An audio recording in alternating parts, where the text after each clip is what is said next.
My name is Nathan Cole. I'm 39 years old, and for most of my adult life, I've been building something I never thought I'd have: freedom. I run a private contracting firm specializing in high-end architectural restoration. I started it out of my garage with no partners, no capital, and no fallback plan. For years it was just grit, late nights, and learning through failure. I married Julia when I was still small-time. She was with me through those early days, but the truth is, she was never really in it. She just watched it grow. 3 months ago, at a large family event, a retirement party for her uncle, she stood in front of 200 people and told the story of our business. Not mine, not something I sacrificed for. She said we built it from the ground up. And when someone asked how she managed clients, she answered fluently, as if she'd ever spoken to one. My name was barely mentioned. I stood there, drink in hand, jaw clenched, surrounded by people nodding in admiration. For her, what shook me wasn't just the lie. It was how easily she wore it, how naturally she stood in the spotlight I had bled for. That night, people approached me to congratulate her. I smiled politely, held my tongue, and said things like, "We've both worked hard." But something inside me cracked, not from anger. No, I've learned to move past anger, but from the betrayal of it. She hadn't stolen money. She'd stolen identity. Back home, I watched her laugh as she retold the story to friends in the kitchen. I said nothing, just listened, studied, memorized every detail. And that night, when she kissed me on the cheek and thanked me for always supporting her, I didn't flinch. I just responded. Always. But in my head I whispered something else. "You have no idea what you just triggered." That was the moment I knew this wouldn't be fixed with a conversation. This wouldn't be repaired with therapy or apologies. This required strategy, and I had spent a lifetime mastering the art of quiet strategy. She had no idea I'd already begun planning her exit from the empire she thought she owned. Looking back, the signs were there. They weren't dramatic. Julia was never the type to throw tantrums or make obvious power plays. She preferred subtle erasure. At business dinners, she'd interrupt my stories to correct details she wasn't even present for. When I'd sign new clients, she'd say, "We're really expanding, aren't we?" with that possessive tone that made me pause. But I dismissed it. I thought she was just proud, or trying to belong. I never realized she was rehearsing ownership. What hurt more than the lie itself was how much she believed it. I started paying attention to her language. Every we, every nod of approval when someone credited her. She had rewritten the narrative in her own head so thoroughly it was as if she'd forgotten I ever worked 90-hour weeks while she slept in, or that I once sold my car just to make payroll. And I wondered, had I enabled this? Had my silence become permission? It crept into our marriage too. Little moments where she'd dismiss my exhaustion, minimize my stress. She didn't ask questions about the contracts I stayed up finalizing. She never noticed when I skipped meals or fell asleep at my desk. She liked the title of co-founder more than the responsibility. I realized I had married someone who loved the image of me more than the reality. And once I saw that, I couldn't unsee it. My home started feeling like a stage, and I was no longer acting. I was just observing. Julia had made her move at that party, and now I was studying the fallout, step by step. Every conversation became a clue, every shared moment, an inventory of misplaced trust. One night she brought up the idea of launching her own interior design line under the company's name. "It's a natural extension of what we're doing," she said. I nodded, even offered to help her outline it. She kissed me on the cheek, said I was the best husband in the world. I smiled, but in my mind I was already filing paperwork to protect my assets, forming a shell company, and initiating quiet changes she wouldn't even notice. I didn't want revenge in the way people usually mean it. I didn't want to humiliate her. I wanted to reclaim what she had so casually rewritten. And the most poetic part, I would do it without raising my voice. Without confrontation, I would simply remove her. The first thing I did was stop sharing. No more client updates at dinner. No more "let me walk you through this deal" conversations. I stopped inviting her to meetings, stopped CCing her on internal memos she never read anyway. I went silent, not cold, just measured, and she didn't even notice. That was the first confirmation I needed. She'd never actually been involved. She just liked the reflection of my work in her mirror. I met with my lawyer quietly.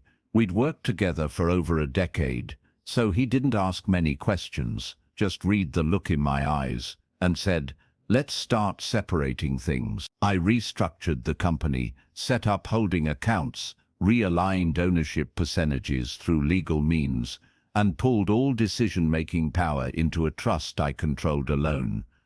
It was slow, meticulous, and invisible from the outside, but it was bulletproof. Next came the financials.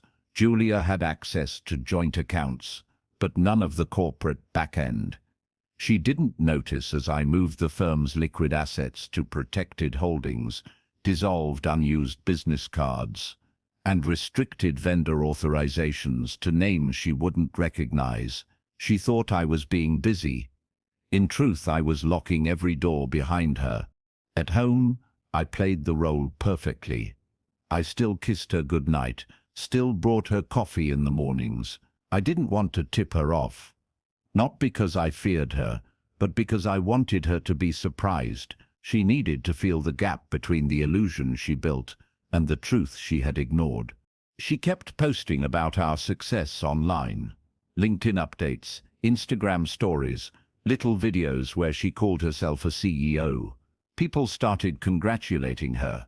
A few even asked her for advice. She accepted it all, graciously, blindly. That's when I knew she was walking straight into the exposure she'd created for herself. The only thing left was timing. I didn't want chaos. I wanted precision. I wasn't just going to correct the story. I was going to let her write the ending with her own words in front of the right people and with no way to walk it back. And when she did, I'd be ready. The perfect opportunity came sooner than expected. A major client we had worked with for years was hosting a private industry summit, small, elite, invite only. Julia begged to go. "It's time they see us both," she said. I told her I'd get her on the list, and I did, because that was exactly what I needed. An audience. People who mattered. People who would remember what she said and who she claimed to be. I briefed the client privately beforehand, told them to let her speak freely during the cocktail hour. "Let her lead the conversation," I said. "Don't correct her." They nodded, puzzled but intrigued. The night of the event, Julia showed up, dressed like the face of a brand she didn't build. Her smile was polished, her handshakes rehearsed, and when people asked questions, she answered with bold confidence. When we closed the Aspen contract, when our firm pivoted during the recession, I just stood nearby, sipping scotch, watching her climb a ladder I had never placed. The next morning, I scheduled a board update meeting. Julia didn't even know we had one.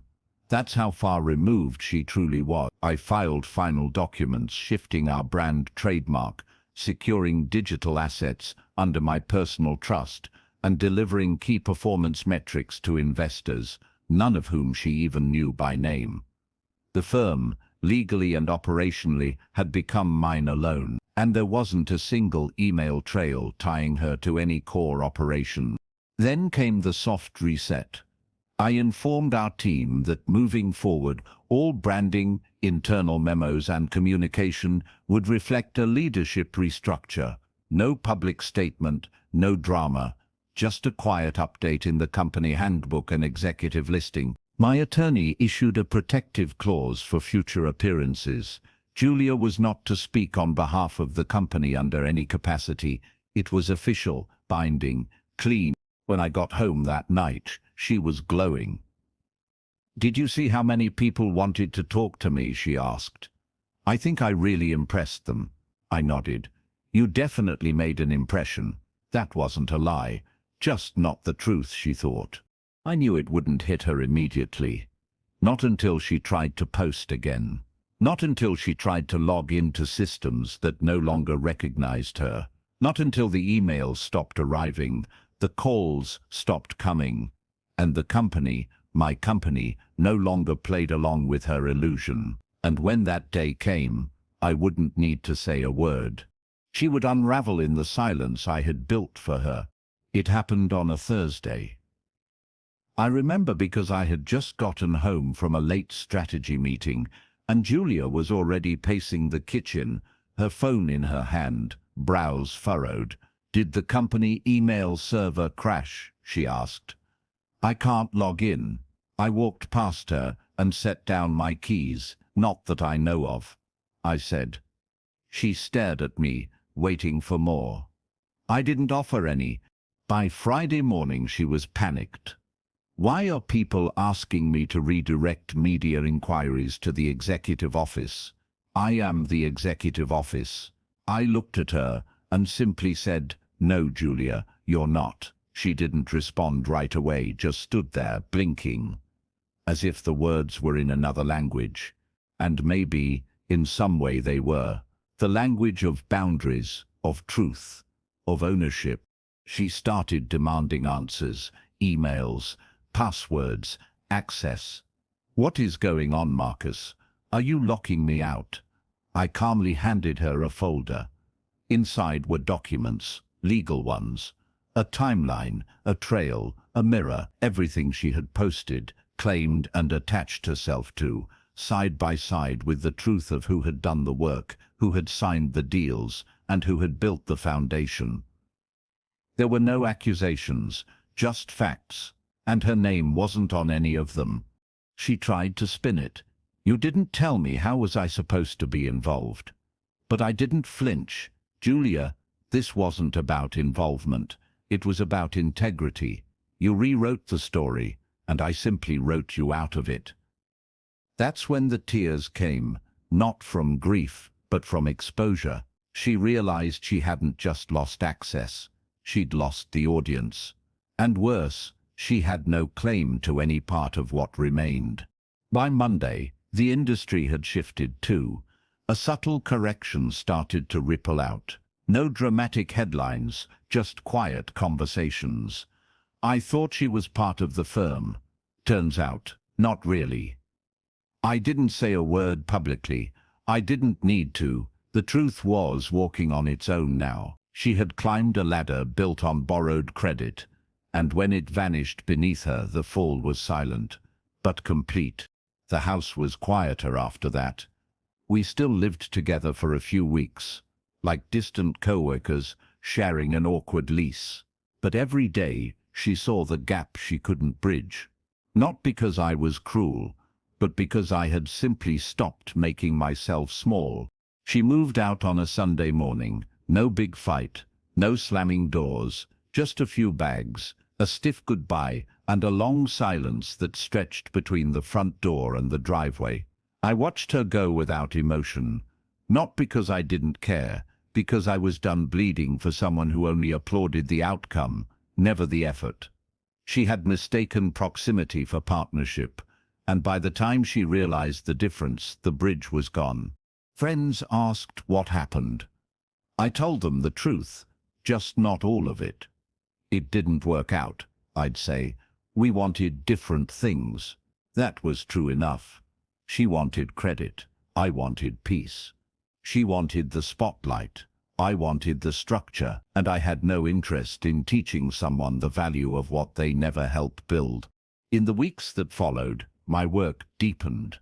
I felt lighter, less distracted, less resentful, more focused. I started waking up earlier, eating better, reconnecting with the part of me that wasn't always bracing for someone else's ego. The office felt sharper, clearer, more aligned.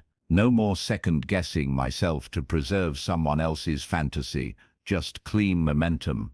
The industry quietly adjusted too. Julia's name faded from conversations. The narrative corrected itself without any need for rebuttal. People stopped asking about your wife and started asking about expansion, about partnerships, about future moves. And every time I answered from a place of full ownership, not just of the firm, but of the man behind it. As for Julia, she tried to claw her way back through messages, mutual friends, soft apologies wrapped in self-pity. But I didn't respond, not because I was bitter, because I had already closed the door from the inside. She could apologize to herself if she wanted, but the story had moved on. She lost her version of the truth. I regained mine. I didn't throw a party when it was over. No celebration, no dramatic speeches, no "I told you so" victory laps. That's the thing about quiet power. It doesn't crave noise, it just rebuilds. And so did I. I redecorated the house, took her framed photos off the hallway wall, not out of spite, just to reclaim the space.